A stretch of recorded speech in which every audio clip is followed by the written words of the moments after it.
Exercise 23.1, question 6. Part A is 8t to the power of 0. Anything to the power of 0 is 1. 3m to the power of negative 3. If we deal with the negative sign, first of all, that's 1 over 3m to the power of 3. And then when something's raised to the power of 3 in the brackets, you raise everything to the power of 3. So 3 cubed is 27, and m cubed is m cubed. Part C. 64w to the power of 9, and that's to the power of 1/3. So like here we raised everything to the power of 3, here we need to raise everything to the power of 1/3. So that's 64 to the power of 1/3, and then w to the power of 9 to the power of 1/3. So the power of 1/3 is the cube root of 64. What number times by itself and by itself again gives you 64? That is 4. 4 cubed is 64. So the cube root of 64 is 4. And here when we raise a power to a power, we multiply the powers. So 9 times 1/3 is 3. Or simplify that to 4w cubed. Part D. 8c squared to the power of negative 2. The negative means 1 over the same thing to the positive power.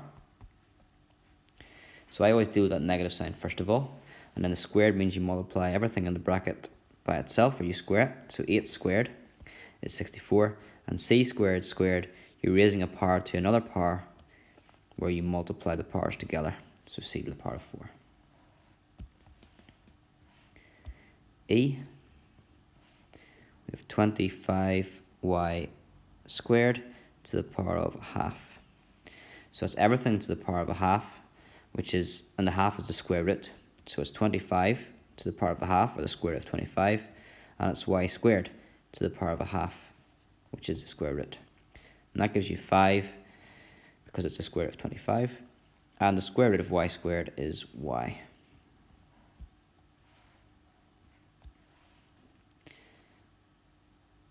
F2h to the power of negative 3. Deal with the negative first of all. 1 over 2h all to the power of 3. Then the 2h is cubed, so we cube the 2 to get 8, and we cube the h to get h cubed. 4p squared times 6p over 8p to the power of 4. Okay, you can cancel things out here, might be easier. So the 4 and the 8 goes in, divide by 4 gives you 1 and 2, and then divide the 6 by 2 to get 3, and the 2 by 2 to get 1. So we're going to be left with, number-wise, a 3 on the numerator. If we cancel out the p's, p squared would bring that down to p squared, and then a p will bring that down to p, dividing top and bottom there by p. So we're left with p on the denominator, 3 over p. There's another approach you could take to that question too. You could try and use it then to see a bit more. H, 5y to the power of 4 multiplied by y to the power of minus 7. So multiplying the numbers together, we've got 5 and 1, which would give us 5. And then the y terms, y to the 4 times y to the negative 7. We're multiplying with the same bases, so we add the powers. 4 plus minus 7 is minus 3. Y to the minus 3.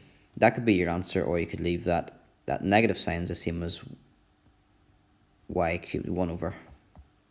I should actually write that out in full. The y is the same as 1 over y cubed. But then if you want to bring that together, 5 times 1 in the numerator is 5. 1 times y cubed in the denominator is y cubed. So quite often you might think they're right, you're wrong, but maybe like that and that's the same thing. I, the cube root of 64k plus 6. You're cube rooting everything. So you're cube rooting the 64, which should be 4, and you're cube rooting the 6. Another way to think of that might be useful would be that I'll just write it out here first of all. The cube root of k to the power of 6. That is the root is the denominator of the fraction, null power. And then this is the power you raise it to. This is one way to explain this question. So we have k, it's been cube rooted, so the denominator of the power is 3, but it's raised to the power of 6, so the numerator of the power is 6. And 6 over 3 is 2, so you get k squared.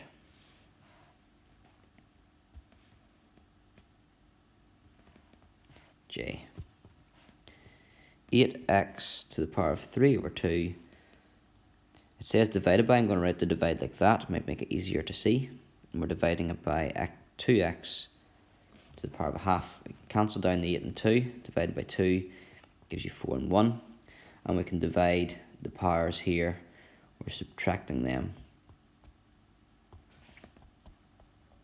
So we've got the same base when we're dividing, so we can subtract the powers. 3 halves, take away 1 half is 2 halves, or simply 1. So you'd have x to the power of 1, or x. Okay, 4n to the power of negative 1 multiplied by 4n all squared. There's multiple ways of doing this one, but it's the same thing raised to different powers, but this is the same as this. So what you normally do there would be that if the bases are the same and you're multiplying and the bases are the same, you add the powers.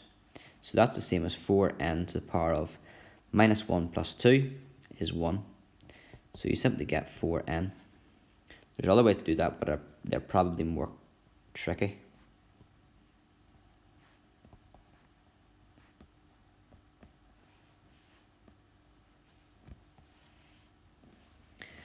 Okay, next we've got all algebra there. I would deal with the p's together. So you've got p cubed times p, and then you've got q to the power of 6 times q to the power of negative 2. The bases of, obviously the first two terms are both p, so the bases are the same. We'd add the powers, so 3 and that would be 1, so 4. And then the q's are the same base, they're both q.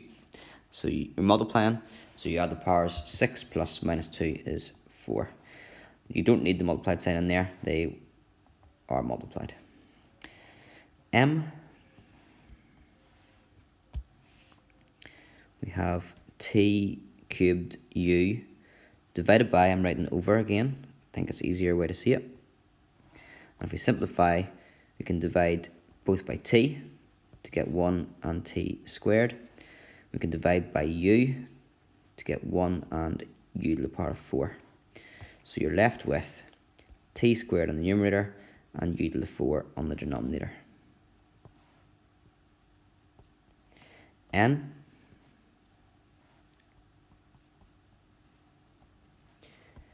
We can simplify the 12 and the 4. Divide by 4 gives you 3 and 1. Divide the numerator and denominator by x gives you 1 and x.